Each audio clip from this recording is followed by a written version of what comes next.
श्री स्वामी समर्थ. स्वागत आहे तुमचं माझ्या यूट्यूब चॅनलवरती. आजचा दिवस तुम्हाला खूप छान सुखाचं समाधानाचं जाऊ देत, हीच मी स्वामींच्या चरणी प्रार्थना करते आणि आजच्या व्हिडिओला सुरुवात करते. तर मैत्रिणींनो, बाप्पांच्या आगमनाला बरेच दिवस झालेले आहेत आणि आता बाप्पांच्या निघण्याची वेळ आलेली आहे. अनंत चतुर्दशीच्या दिवशी आपण बाप्पांचं विसर्जन करत असतो. तर विसर्जन करत असताना, बाप्पांचं स्थापना करत असताना जे साहित्य आपण वापरलेलं होतं, ज्यामध्ये अक्षदा असतील, नारळ असेल, कलशातील पाने असतील, त्यातील पाणी असेल, दुर्वा, फुलं यांचं काय करायचं आहे, हेच मी आजच्या व्हिडिओमध्ये तुमच्यासोबत शेअर करणार आहे. त्यामुळे व्हिडिओ स्किप न करता शेवटपर्यंत बघत राहा. आपल्यापैकी बऱ्याच जणांकडे भाद्रपद महिन्यातील गणेश चतुर्थीला गणपती बाप्पांची स्थापना घरामध्ये झालेली आहे. बऱ्याच जणांकडे 1.5 दिवसांचा गणपती असतो आणि बऱ्याच जणांकडे 2.5, 5 किंवा 7 दिवसांचा गणपती असतो.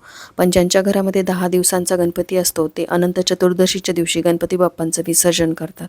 आता गणपती बाप्पांचं विसर्जन करत असताना त्यांची स्थापना करण्यासाठी आपण जे जे साहित्य वापरलं होतं, त्या साहित्याचं नेमकं करायचं काय? गणपती बाप्पांचं विसर्जन करत असताना ते साहित्य आपल्याला विसर्जित करायचं आहे की ते साहित्य आपल्याला वापरायचं आहे, याबाबतीत बरेच जण संभ्रमात असतात. त्यामुळेच हा व्हिडिओ तुम्ही पूर्ण बघा, म्हणजे त्या साहित्याचं नेमकं तुम्हाला काय करायचं आहे ही माहिती तुम्हाला मिळेल. आता ज्यावेळेस गणपती बाप्पांची स्थापना आपल्या घरामध्ये आपण करतो, त्यावेळेस आपण बऱ्याचशा साहित्याचा वापर करतो. जसं की लाल रंगाचं नवीन वस्त्र आपण आणतो, त्यानंतर अख्ख्या अक्षदा किंवा तांदूळ आपण वापरतो, त्यानंतर कलश स्थापन केलेला असतो, समई लावलेली असतील, त्यातील वाती असतात, रोज आरती जी करतो त्या फुलवाती असतात, रोज वाहिलेली फुलं, हार, दुर्वा, असं बरंचसं साहित्य या 10 दिवसांमध्ये आपल्याकडे जमा होतं. तर सगळ्यात पहिली गोष्ट ज्यावरती आपण गणपती बाप्पांची स्थापना केलेली आहे, ते लाल वस्त्र. ते लाल वस्त्र तुम्हाला गणपती बाप्पांसोबत विसर्जित करायचं आहे का? तर नाही.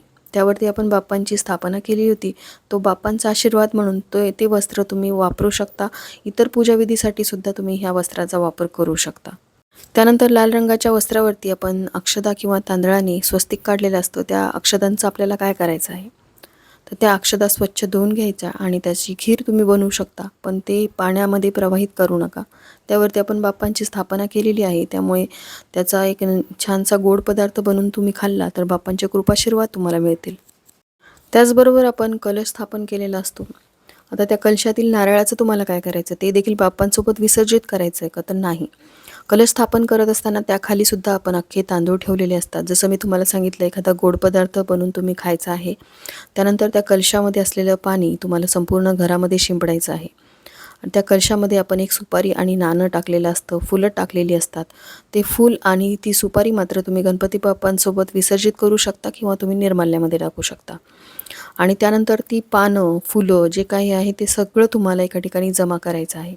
ते गणपती बाप्पांसोबत विसर्जित करू नका. जर तुम्ही बाहेर नदीमध्ये किंवा एखाद्या तलावामध्ये गणपती बाप्पांचं विसर्जन करणार असाल, तर हे सर्व साहित्य बाप्पांसोबत विसर्जित केल्यामुळे त्या पाण्याला तुम्ही प्रदूषित करताय. त्यासाठी तुम्हाला काय करायचं आहे, एका झाडाखाली तुम्हाला हे सर्व साहित्य पुरायचं आहे, जेणेकरून त्याचं खत तयार होईल आणि पाण्यामध्ये प्रदूषणसुद्धा होणार नाही. आता त्यानंतर कलशावर ठेवलेल्या नारळाचं तुम्हाला काय करायचं आहे. बरेच जण काय करतात, ते नारळ फोडून खातात, पण ही अत्यंत चुकीची गोष्ट आहे. ते जे नारळ आपण कलशावरती ठेवलेलं होतं, त्यांनी घरामध्ये असलेली सगळी नकारात्मकता शोषून घेतलेली असते. त्यामुळे ज्यावेळेस तुम्ही गणपती बाप्पांचं विसर्जन करता, त्यावेळेस हे नारळ बाप्पांसोबत तुम्हाला विसर्जित करायचं आहे. जर तुम्ही बाप्पांची मूर्ती घरीच विसर्जित केली असेल, तर हे नारळ तुम्हाला बाहेर पाण्यामध्ये विसर्जित करायचं आहे. नारळामुळे पाणी प्रदूषित होत नसतं, त्यामुळे नारळ तुम्ही पाण्यामध्ये प्रवाहित करू शकता. त्याचबरोबर गणपती बाप्पांचं विसर्जन करत असताना एक नवीन नारळ तुम्हाला घ्यायचं आहे आणि ते बाप्पांचं विसर्जन करण्याआधी तिथे फोडायचं आणि ते प्रसाद म्हणून तुम्ही खाऊ शकता. आता गणपती बाप्पांसमोर आपण अखंड दिवा 10 दिवसांसाठी लावलेला असतो. त्या दिव्यामध्ये असलेली वात, रोज आपण आरती करतो सकाळ संध्याकाळ, त्या फुलवाती यांचं काय करायचं आहे.